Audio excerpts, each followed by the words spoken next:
நம்ம எல்லாரும் சிட்டிசன் படம் பார்த்துருப்போம். அதில் அஜித் சார் பல வேஷங்களில் நடிச்சிருப்பார். படத்தோட ஃபர்ஸ்ட் ஹாஃப் வரைக்கும் இதெல்லாம் ஏன், எதுக்கு, யாருக்காக பண்ணுறாருன்னு எதுவுமே தெரியாது.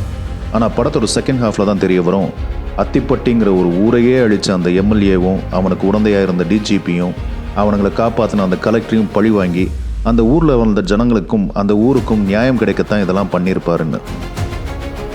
அந்த படத்தில் எப்படி அத்திப்பட்டிங்கிற கிராமத்தை 3 பேர் சேர்ந்து அழிச்சாங்களோ அதே போல தான் தமிழ்நாடுங்கிற ஒரு மாநிலமே இருக்கக்கூடாதுன்னு இங்கே 3 பேர் கங்கணம் கட்டிட்டு அலையிறாங்க. நான் சொன்னதும் உங்களுக்கு மோடி, அமித்ஷா, தேர்தல் ஆணையம் ஞாபகம் வந்திருந்தா நீங்கள் நினச்சது கரெக்ட் தான். எஸ்ஐஆருங்கிற பேரில் தமிழ்நாட்டு மக்களோட வாக்குரிமையை பறித்து அவங்க குரலே ஒலிக்க விடாமல் பண்ணுறதுக்காகத்தான் ஒன்றிய பாஜக அரசும் அதுக்கு துணையாக தேர்தல் ஆணையமும் சதி பண்ணிக்கிட்டு இருக்கு. பீகாரில் எப்படி எஸ்ஐஆரை நடைமுறைக்கு கொண்டு வந்து 65 லட்சம் வாக்காளர்களை வாக்காளர் பட்டியலிருந்து தூக்குனாங்களோ அதே மாதிரி 6.5 கோடி வாக்காளர்கள் இருக்கிற தமிழ்நாட்டில் எஸ்ஐஆர் ஃபார்ம், அதாவது வாக்காளர் கணக்கீட்டு படிவத்தை நிரப்புறதுக்கு கொடுக்கப்பட்ட கால அவகாசம் வெறும் 1 மாதம் தான். சுருக்கமாக சொல்லணும்னா இந்த ஃபார்மை ஃபில் பண்ணாதவங்க ஓட்டு போட தகுதி இல்லாதவங்க.